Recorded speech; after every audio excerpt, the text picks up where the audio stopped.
বাংলা চলচ্চিত্রের সোনালী যুগের এক পরিচিত মুখ রেহানা জলি। ৮০ দশকের শুরুতে তিনি চলচ্চিত্রে প্রবেশ করেন। তখন ছিলেন মাত্র ১৬ বছরের এক কিশোরী। ১৯৮৫ সালে কামাল আহমেদ পরিচালিত মা ও ছেলে সিনেমার মাধ্যমে রূপালী পর্দায় অভিষেক ঘটে। প্রথম ছবিতেই তিনি অভিনয় করেন কিংবদন্তি অভিনেতা বুলবুল আহমেদের স্ত্রীর চরিত্রে এবং চিত্রনায়ক আলমগীরের মায়ের ভূমিকায়। শুরুতেই এমন জটিল চরিত্রে অভিনয় করে সবার নজর কাড়েন। পান জাতীয় চলচ্চিত্র পুরস্কার, শ্রেষ্ঠ পার্শ্ব অভিনেত্রীর সম্মাননা। সেই থেকেই শুরু হয় রেহানা জলির দীর্ঘ অভিনয় যাত্রা, যা প্রায় ৪ দশক ধরে ছড়িয়ে আছে। নায়ক মান্না, সালমান শাহ, আলমগীর, ইলিয়াস কাঞ্চন, ওমর সানি থেকে শুরু করে পরবর্তী প্রজন্মের তারকা শাকিব খান পর্যন্ত প্রায় সবাই কোনো না কোনো সময়ে তাকে মা হিসেবে পেয়েছেন পর্দায়। অথচ ৮০ দশকের শুরুতে রেহানা জলি ছিলেন অনেক সিনেমার নায়িকা। নায়ক মান্নার বিপরীতে প্রেমিক প্রেমিকার চরিত্রে অভিনয় করেছেন তিনি। পরে সময় বদলালো, গল্পের চাহিদা বদলালো, আর পরিচালক প্রযোজকদের সিদ্ধান্তে একসময় সেই প্রেমিকা হয়ে গেলেন মা।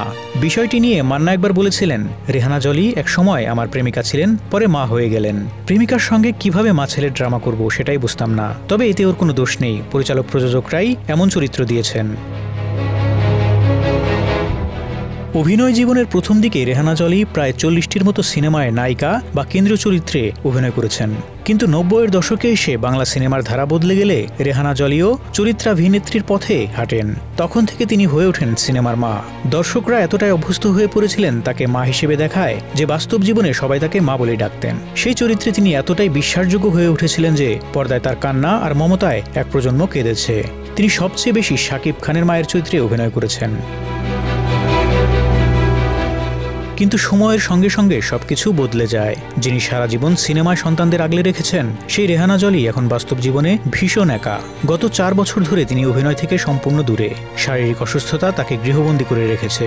৭ বছর আগে ফুসফুসে ক্যান্সার ধরা পড়ে। সেই থেকে চিকিৎসা, ওষুধ আর আর্থিক সংকট এগুলোই এখন তার নিত্যসঙ্গী।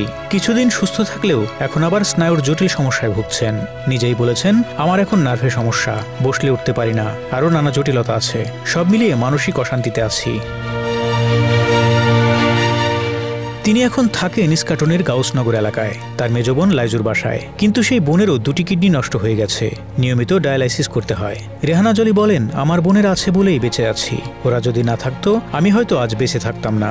বাবা মারা গেছেন ছোটবেলায়, মা মারা গেছেন 8 বছর আগে, একমাত্র ভাইও নেই, 25 বছর বয়সে মারা গেছেন। 5 বোনের মধ্যে রেহানা জলি সবার বড়, আর ছোটবেলা থেকেই তিনিই ছিলেন পরিবারের ভরসা। অভিনয়ের আয়ে ভাই বোনদের শিক্ষিত করেছেন, সংসার গুছিয়ে দিয়েছেন। নিজের জীবনের সুখ দুঃখ, সংসার, ভালোবাসা সবকিছুই তিনি ত্যাগ করেছেন পরিবারের জন্য।